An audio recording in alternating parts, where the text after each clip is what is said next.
What's up, everybody? It is Izzy. I stalled out on my seated laterals today. I've been doing these every other day, and I'll probably go back to doing them just once every fourth day, which is how often I do my push workouts. First question of the day is 10 milligrams of ostarine with 200 milligrams of test base. Is this effective for building muscle? Are the gains maintainable after with test? So first of all, in my opinion, SARMs are a complete waste of time. You might as well just spend the money on more anabolic androgenic steroids. They are more effective in general. Now, of course, you can build muscle on 200 milligrams of test. Yes, definitely. Is it maintainable? Depends how long you come off. Personally, I think PCT is a giant waste of time. You pump yourself full of drugs just so that you can get back on drugs again sooner. It really doesn't make any sense. If you're going to be doing this, I mean, you're going to be on for life eventually anyway.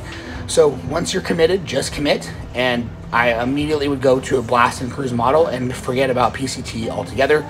A lot of the drugs that you take during PCT are actually worse for you health-wise than simply just letting yourself stay on at a low dose. Hence the blast and cruise model. Next question. This question basically says frequency should, like in the last couple videos I've talked about how frequency should be determined by how often you can PR. Should you PR every session? Maybe not literally every session, but you should try. Like, you might have one-off sessions here or there where you had bad recovery from bad sleep, bad nutrition, or whatever, but you shouldn't have a situation where you're failing to set PRs for 2 or 3 sessions in a row. If that's the case, your programming has stalled somehow and you need to make an adjustment, whether it's to remove volume, to add volume, figure out if you're under-recovered or under-stimulated, and make an adjustment that fixes the problem. Next question is, deloads when training to failure. Should you reduce volume and intensity or reduce only volume? When would you choose each method? Personally, I hate deloads where you reduce load and volume. It's like, it feels almost pointless to me. Like I'm just showing up to the gym to go through the motions. I would rather just take that time completely off, even if doing a real deload might be slightly better in the grand scheme of things. So personally, I prefer to use not deloads, but devolumes.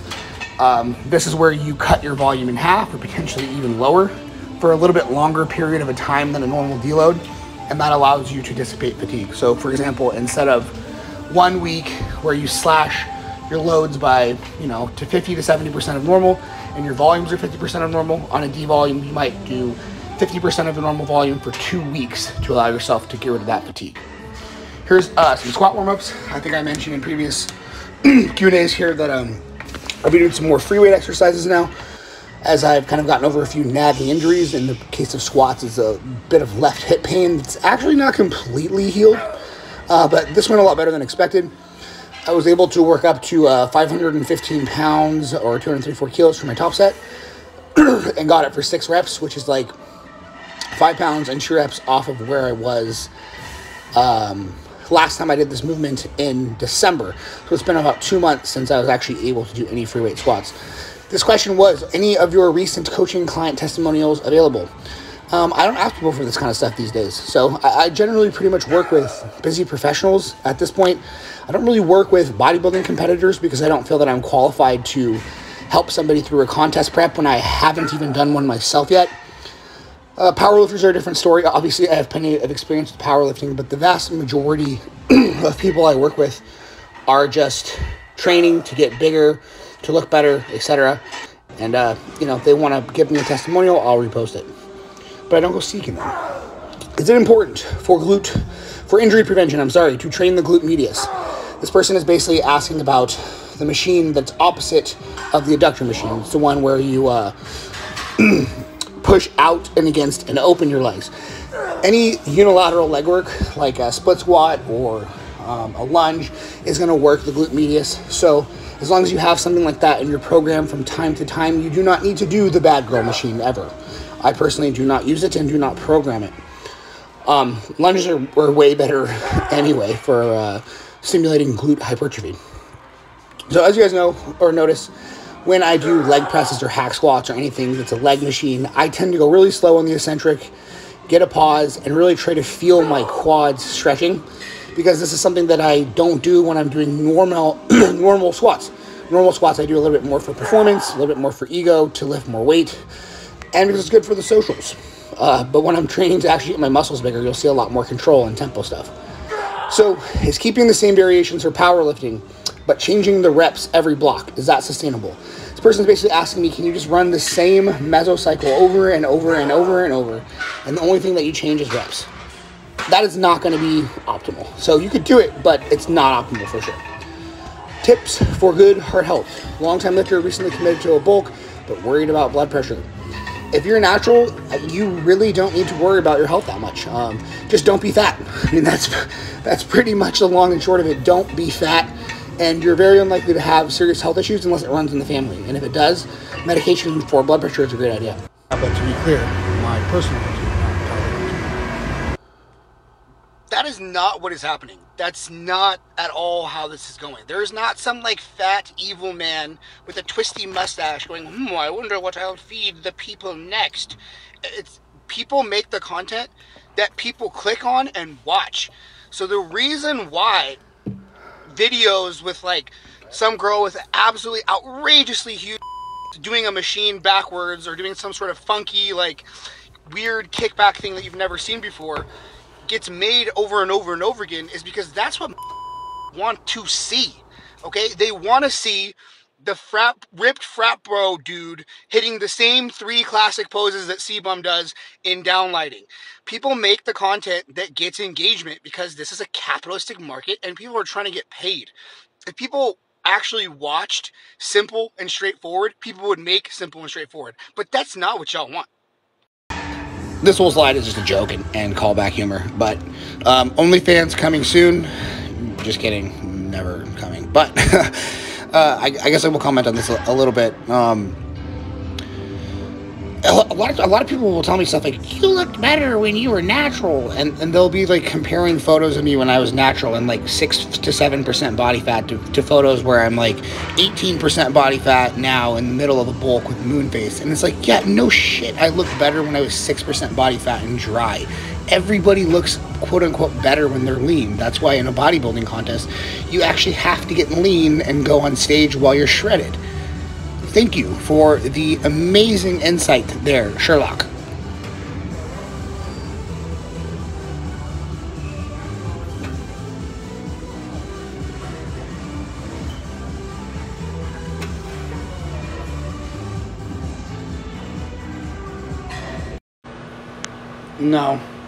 No, shut up. Shut up. The vast majority of socially normal girls end up at clubs at least a couple times a year. Bars way more often than that. Just because you fucked someone you just met and didn't use a condom does not mean you get to blame all women who go to clubs. No. Shut up. Shut up. How come your side delts looked huge when you were natty? Did they just not grow as fast, or were you doing something different in your training back then? I didn't even train my side delts when I was training for powerlifting when I was natural. I basically didn't really do much bodybuilding training, no pure bodybuilding training whatsoever when I was natural. I only did pure bodybuilding training after I switched over to gear. But yeah, I mean, my side delts were not a weak part to begin with, which is strange that they were a weak part after going on gear, because people always say, oh, gear helps your shoulders and your traps the most. Definitely hasn't been the case for me, but I'm pretty confident it's just because I haven't discovered the best way to train them for my body yet. And I think once I'm able to do that, they will not be a lagging body part in the future. The next question is, on hack squats or leg press, how do you standardize the rest time between reps? My personal rule is no more than 3 breaths between reps, which is actually quite a bit. But honestly, I don't get super stressed about standardizing everything and doing every rep continuously on the exact same amount of breaths, because for me that ends up making cardio the limiting factor. And I don't want cardio to be the limiting factor.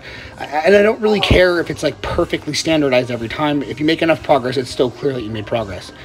Do some of your muscle groups respond better to higher reps? I wouldn't say that muscle groups do, but certain movements definitely are better for me in different rep ranges. For example, this hack squat, if I do low rep sets, my knees really hurt. So I prefer medium rep sets instead. What is your favorite exercise? Conventional deadlifts, not even fucking close. Not even close. I don't really know why. I guess it's fun. You know, it's fun. You can completely unleash on a conventional deadlift. The technique threshold is really low. You can just let go, send it, full send, and see what you can do. It's one of those situations where it's like, how intense can you get? The more intense you can get, the better you'll do on the lift. And it's just a lot of fun. There's not a lot of situations in life where you basically get to lose all inhibitions and go as hard as you want. And deadlifts, conventional deadlifts for me, are one of those situations. Because if I tried to do that like sumo, I'd mess up the technique and not get the bar off the floor. The next question is, I have an Oura ring, and how does the app judge my readiness score? On the screen here, you'll see a bunch of things that it looks at. Personally, I don't pay attention to all that myself. I really only look at my HRV, my resting heart rate, and the quality of my sleep. And that's generally a good enough idea for me to see how recovered I am and whether or not I'm likely to set PRs in that session. I found that HRV, resting heart rate, and of course sleep quality are very predictive of how well I'll do in the session. The model that I use for deloading for somebody that trains to failure is essentially a 2-week devolume. It's not a deload. So in week 1, what will happen is, let's say they're doing typical top set back off failure training. On some exercises, I may be giving them 3 exercises like calves or side delt or something like that. But for the most part, if they're doing top set back off, there's two sets per exercise. One's in the heavier 6 to 10 range, and then one is a lighter back off set in the 11 to 15 range. For week 1 of the devolume, we will actually decrease intensity and volume by only doing the back off set. So they'll do the 11 to 15 set without having done the normal preceding 6 to 10 rep set. Then in week 2 of the devolume, they'll do just the heavy set, which is 6 to 10. And then in the 3rd week, they resume normal training. Now, this will make the devolume take longer than a normal deload, which is usually only 1 week. However, I find that it does a better job of getting rid of fatigue. And obviously the other benefit there is that the individual doesn't actually have to go through a full week of excruciatingly boring deload training where you go in and basically don't do anything hard or fun at all. You still train, you just train with less volume, and across 2 weeks, it's usually enough to get the fatigue to drop, including the 1 week without the exposure to heavier loads. On the other side of this equation is the fact that, sometimes I will actually have myself or other people take time off instead. I usually don't always schedule this for clients because things like vacations come up anyway, and they have a few of those per year where they take time off from getting sick or whatever else.